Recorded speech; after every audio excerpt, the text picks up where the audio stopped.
we've all had times and seasons in our life where we've had darkness. Anybody relate to that? Maybe it was a dark season with employment. Maybe it was a dark season for some decisions you had to make. Maybe it was a dark season with a health diagnosis. But we've all had dark seasons and dark experiences, dark times in our life. And I want to talk about 3 instances today, because us pastors, preachers, we always do things in 3s pretty much, right? You're like trained, of course. But I think it's really important for us to think about this as it relates to the Christmas story, because there was, unbeknownst to us if we don't think about it, there is darkness that is associated with the Christmas story. And you're like, that doesn't make any sense. Well, let me give you the first example.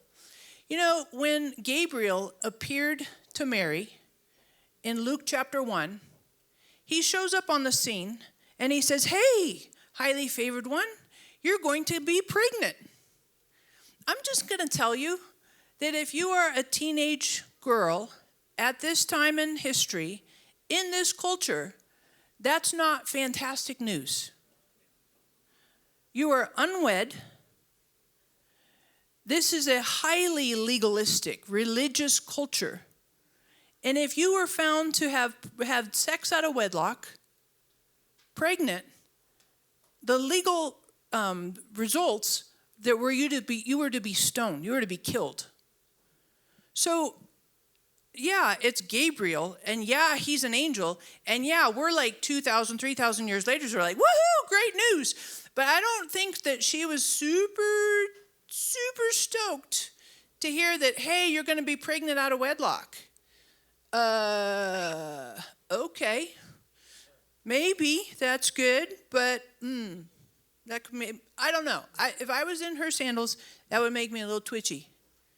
Thankfully, he kind of gave her the heads up, go hang out with your cousin Elizabeth. She's pregnant too, and everything's going to be fine. We're going to take care of you, and you're going to be safe, and it is going to be a good thing. And how could it not be a good thing? Because she is giving birth to the light of the world.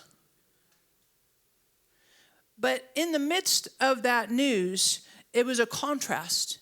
It could be super dark and discouraging and hopeless and like, scary, what's going to happen? But on the other side of it, you're pregnant with the light of the world. Hope of all hopes. The possibility of life beyond your wildest dreams. Miraculous life.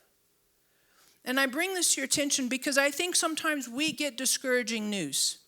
We hear things that are like, pick something. Mask mandates, Omicron. Is that the new one? I said it right, got lucky.